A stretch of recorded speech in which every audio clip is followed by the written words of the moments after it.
बिस्मिल्लाहिर्रहमानिर्रहीम। अस्सलाम वालेकुम दोस्तों डिस्कवरी ऑफ इस्लाम की नई वीडियो में खुश आमदीद। दोस्तों आज की वीडियो में हम हज़ूर अकरम सल्लल्लाहु अलैहि वसल्लम की खुसूसियात के बारे में बात करेंगे।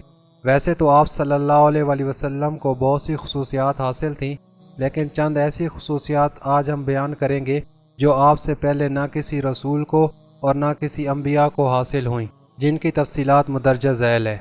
हज़ूर अकरम सल्लल्लाहु अलैहि वसल्लम की ज़ात अक़दस से मंसूब कुछ ऐसी खूबियाँ और कमालात हैं जो फ़कत आप ही की ज़ात ग्रामी से मखसूस हैं।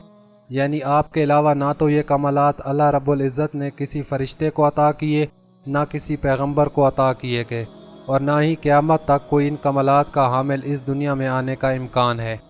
अल्लाह ताला ने अपने महबूब हज़रत मोहम्मद सल्लल्लाहु अलैहि वसल्लम को बेपनाह फ़ज़ाइल और कमालात से नवाजा था, जिनका अहाता करना मुमकिन है, और ना ही किसी हदीस व मुफक्किर या अहले सीर में से किसी ने आज तक इसका कोई दावा ही किया है।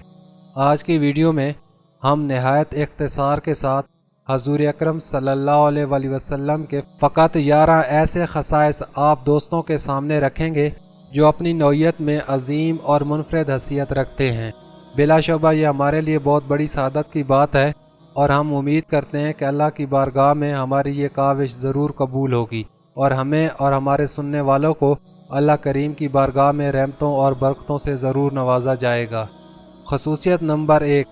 दोस्तों हज़ूर अकरम सल्लल्लाहु अलैहि वसल्लम की अव्वल खसूसियात में जो आपके अलावा और किसी को अता ना की गई, वो ये है कि आपकी रूह मुबारक भी तमाम मखलूक़ात में अव्वल थी।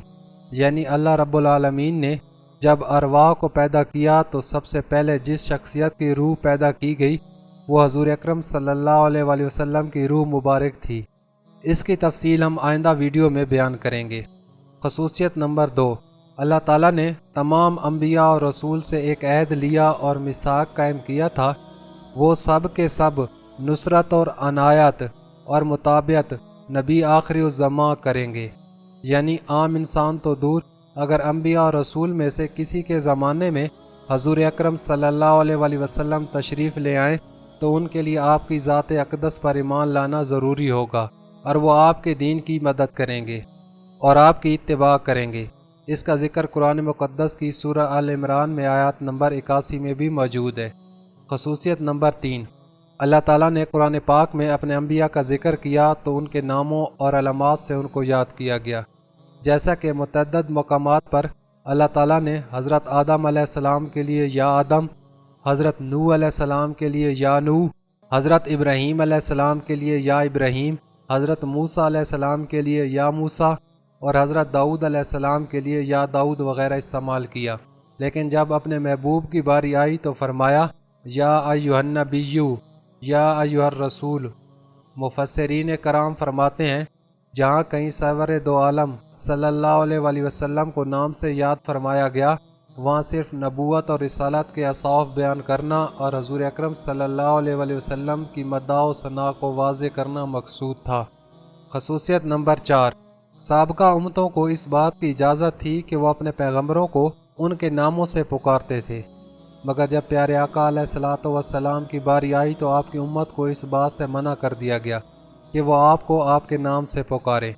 यानी कुरान मुक़द्दस सूरह अनवार में हुक्म हुआ, ए मुसलमानों, हजूर के नाम को इस तरह ना पुकारा करो जिस तरह तुम एक दूसरे के नाम को पुकारते हो, या ऐसे आवाज़ ना दिया करो जैसे तुम एक दूसरे को आवाज़ देकर बुलाते हो। इस आयत मुक़द्दस के नज़ूल के बाद सहाबा कराम हजूर अकरम सल्लल्लाहु अलैहि वसल्लम को या मोहम्मद, या अहमद, या अबुल कासिम कहने की बजाय या रसूल अल्लाह, या नबी अल्लाह कहकर बुलाना शुरू हो गए।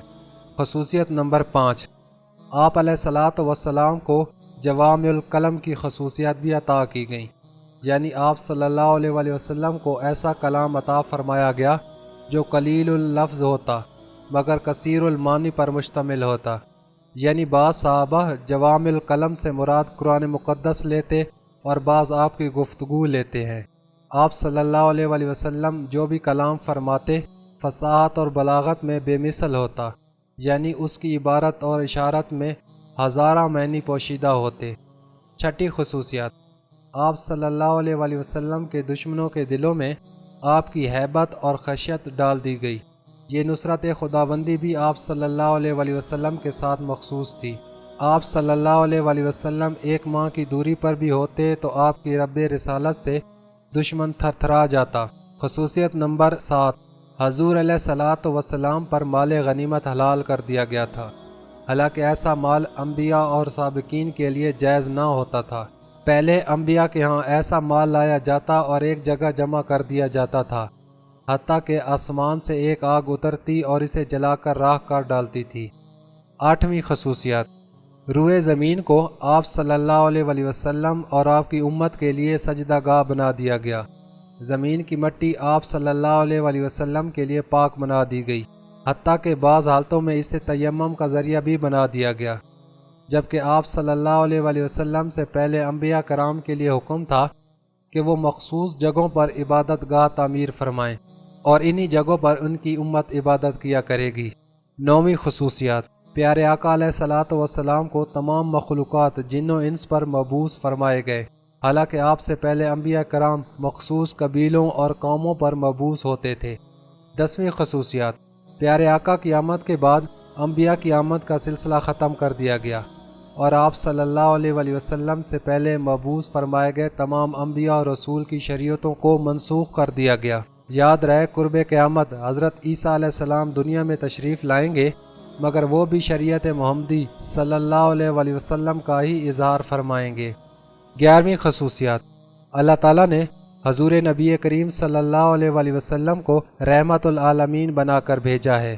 نہ آپ صلی اللہ علیہ وآلہ وسلم سے پہلے کسی نبی، رسول یا انسان کو یہ منصب ملا اور نہ ہی آپ کے بعد کسی کو یہ منصب عطا کیا جائے گا۔